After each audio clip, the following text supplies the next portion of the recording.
Oke teman, ini kebetulan di sini ada siswa-siswa dari mana, di siswa dari mana?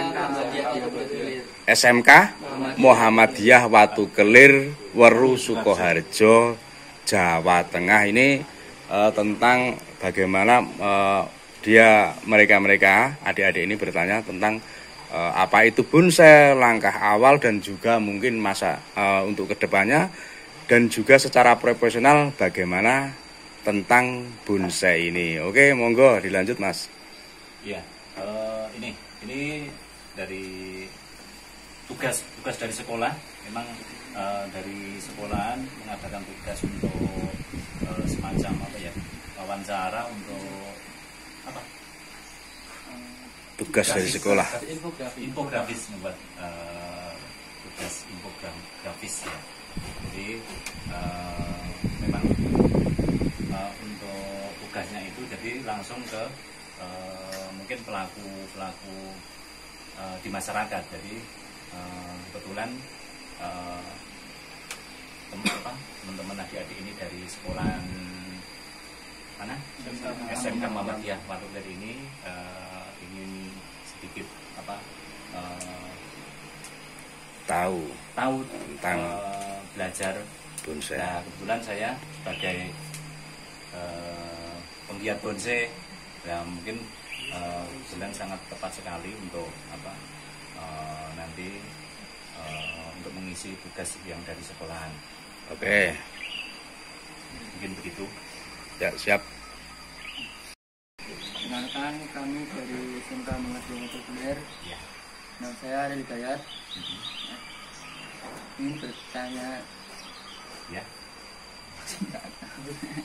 karir pendidikan. Untuk karir pendidikannya, begini, kita awali ya untuk biografi untuk saya pribadi. Saya sebetulnya lulusan STM, jurusannya mesin. Nah, tapi ini mungkin tidak sejalur dengan apa yang menjadi hobi dan pekerjaan. Mungkin enggak sejalur dengan ya dulu sekolah. Karena apa? Saya STM dulu itu hampir mungkin lebih dari 50% itu mereka bekerja bukan dari jalur pendidikan. Jalur pendidikannya dulu. Jadi ada yang jadi perangkat desa, jadi ada yang bekerja sebagai pedagang. Saya mengawalinya dari nol. Terus dulu dari hobi bonsai itu karena saya sudah dari kecil suka, kemudian kita tekuni. Setelah beberapa tahun kita juga mencari teman-teman yang sehobi juga banyak, kemudian kita coba dulunya awal saya suka itu kan dulu kita dungkel ke alam. Jadi cari bahan bonsai itu kita di alam. Kemudian setelah dapat, kita tanam, kita belajar menanam membidah pohon itu bagaimana hidup. Kemudian setelah hidup kita kemudian hargai karya kita. Kemudian bahan atau mungkin bonsai itu laku, kemudian kita menjadi motivasi tersendiri bagi kita untuk menekuni hobi itu. Kemudian setelah seiring berjalan waktu itu, kemudian kita tekuni dan semakin lama juga semakin kita nyaman karena itu bagian dari hobi kita, kemudian menjadikan pekerjaan dan pekerjaan yang ya. Sudah berapa lama Mas Iwan sudah menggeluti profesi bonsai?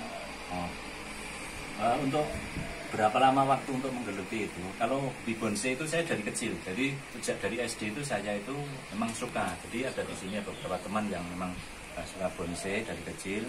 Ya, kemudian dulu itu cuman iseng-iseng, cuman sekedar nanam itu.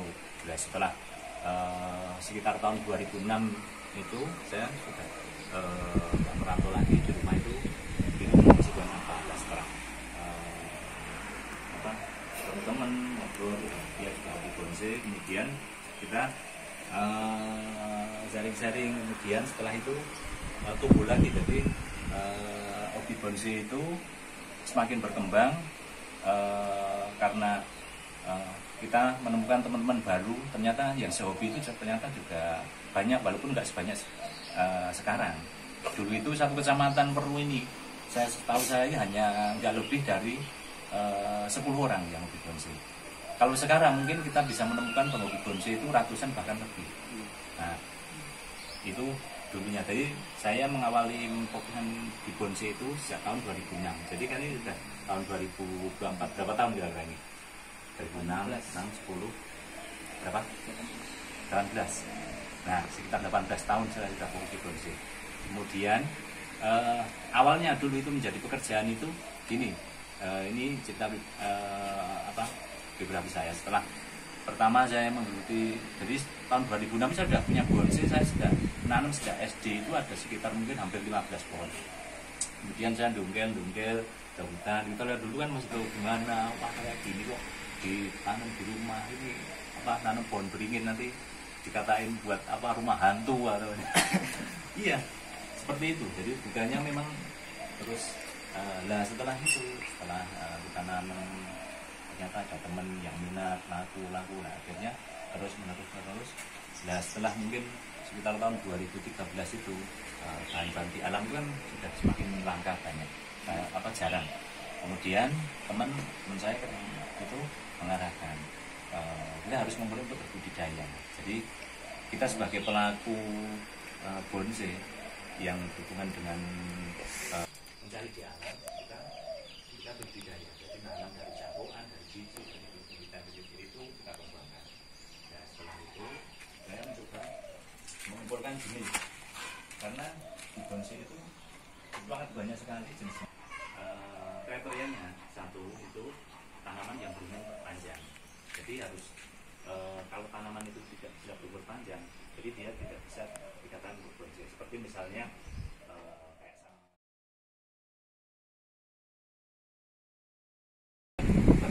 kayu berasa itu termasuk untuk bonsai. Kemudian berdaun bisa diperkecil, walaupun besar, atau mungkin daunnya kecil. Nah, kalau enggak daunnya kecil, berdaun besar tapi bisa diperkecil. Nah, itu 3 kriteria pertama yang untuk membuat budidaya bonsai. Mereka juga mengembangkan berbagai tanaman jenis yang bisa dibonsai. Nah, kemudian untuk mengikuti budidaya, kemudian memperbanyak itu. Lah, mau nggak mau kan hobi itu kita kan jadi pekerjaan bagi kita. Kita sudah merasa nyaman di situ, hobi menghasilkan, akhirnya jadi pekerjaan. Jadi pekerjaan yang istilahnya tidak kita sadari sebelumnya, akhirnya menjadi pekerjaan bagi kita. Nah, karena menghasilkan, kemudian ya sudah kita tekuni. Nah, kalau sekarang banyak kalau dulu itu kita mau jual.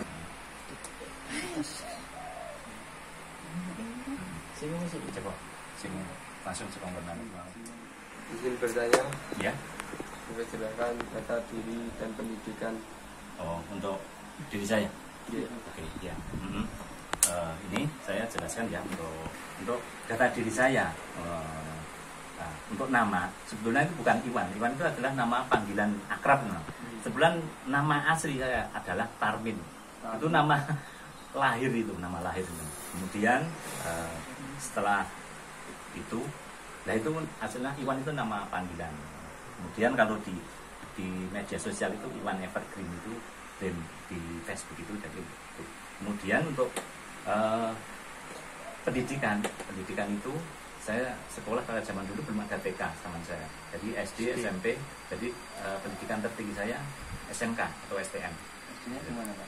SD-nya di SD Karangmojo 2. Baru. SMK Tunas Bangsa Lawangsan. Untuk tanggal lahir 19 November 1982. 95 lulus SD 95 berarti 89 sampai 95.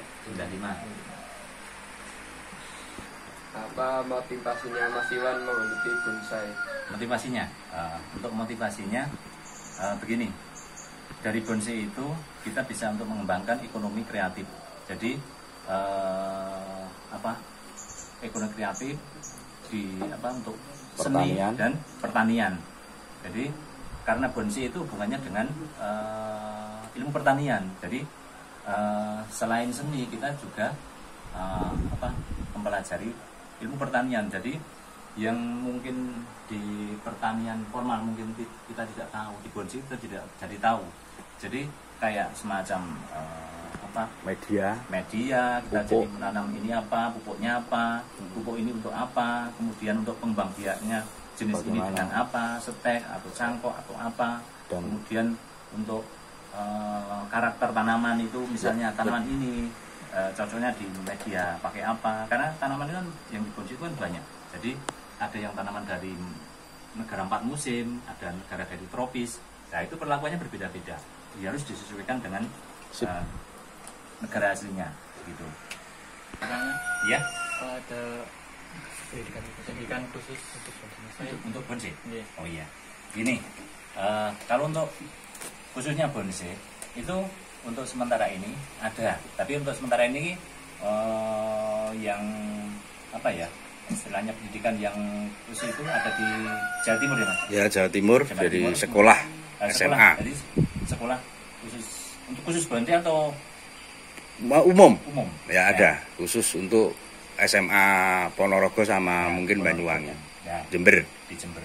Kemudian selain itu formal. ada pendidikan non formalnya. non formal itu jadi memang khusus di bonsai itu. Jadi di Indonesia itu sudah ada beberapa membuka sekolahan-sekolahan untuk bonsai.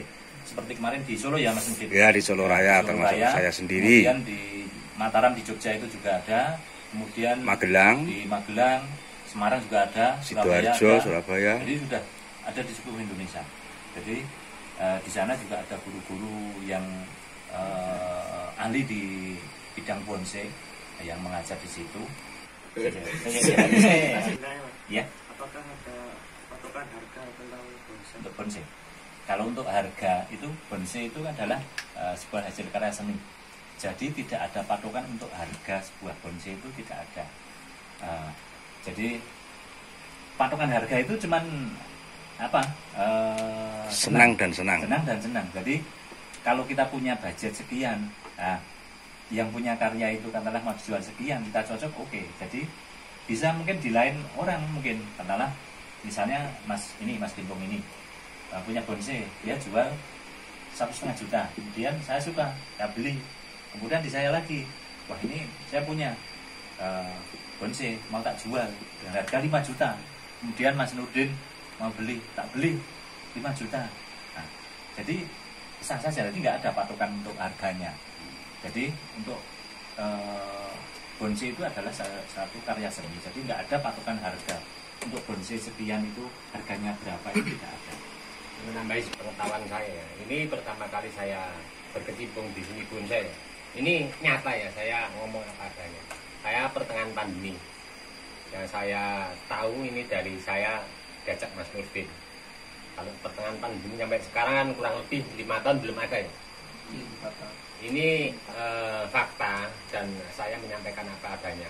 Mas Nurdin dulu punya gangkilan sisir, besar batangnya sekian, paling tingginya sekian, bahan dasarnya memang agak lumayan.